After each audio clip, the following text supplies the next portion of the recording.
दोस्तों, बॉलीवुड की क्यूटेस्ट मॉमा आलिया भट्ट इन दिनों अपनी मॉमी लाइफ को एंजॉय करते हुए दिखाई दे रही हैं। साथ ही अपने वर्क फ्रंट में भी काफ़ी बिजी हैं।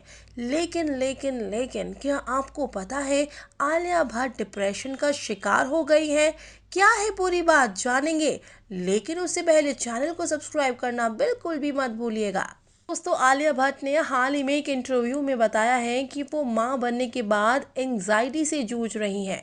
ये स्टेटमेंट देकर आलिया ने अपने फैंस के बीच खलबली सी मचवा दी है। हर कोई इस बयान के बाद एक्ट्रेस की हेल्थ को लेकर काफी वरिड है, मगर ऐसा नहीं है कि इस समस्या से वो अकेली जूझने वाली महिला हो।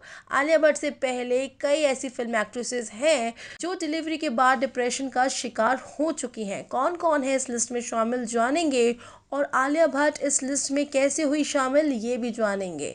पूरी बात जानने के लिए सबसे पहले चैनल को सब्सक्राइब कर दो ना यार। दोस्तों, बॉलीवुड की क्यूटेस्ट आलिया भट्ट ने हाल ही में एक मीडिया इंटरव्यू के दौरान कहा कि मां बनने के बाद एंजाइटी से जूझ रही हैं। साथ ही हमेशा सोचती रहती हैं कि क्या वो अच्छे से काम कर रही हैं, क्या वो सही माँ बन रही हैं, कहीं लोग उनकी आलोचना ना करें। ये बातें उनके दिमाग में चलती रहती हैं। इसके लिए वो अपनी मेंटल हेल्थ पर भी काम कर रही हैं, जिसके लिए वो वीकली थेरेपी भी लेती हैं ताकि वो मन में चल रही इन बातों को हटा सके। दोस्तों, दूसरे नंबर पर आती है समीरा रेड्डी। जी हाँ, समीरा रेड्डी भी मां बनने के बाद गहरे डिप्रेशन में चली गई थी। इंटरव्यू में उन्होंने कहा था कि मेरा वजन 102 किलो हो गया था, जिस वजह से वो बहुत ज़्यादा डिप्रेशन में आ गई थी।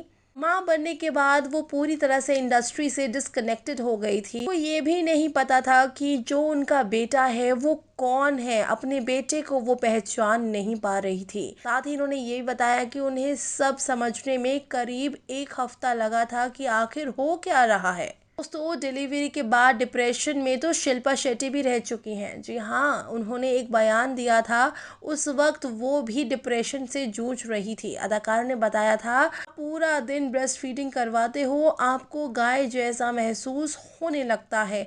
मैं भी डिप्रेशन का शिकार हुई हूँ, लेकिन मैंने 2 हफ्ते में ही खुद को संभाल लिया था। दोस्तों, इस लिस्ट में सोहाली खान भी शामिल होती हैं।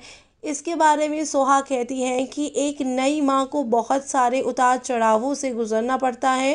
काफ़ी निराश होती हैं माएँ। इनको इसलिए बुरा लगता था क्योंकि हर कोई पार्टी जो आता था घर पर नहीं रहता था, और वो घर अकेली रहती थी और बच्चे को संभालती थी। ये आपको बैलेंस रखने की फुल टू कोशिश करती थी, लेकिन शुरू में इनके लिए काफ़ी टफ रहा।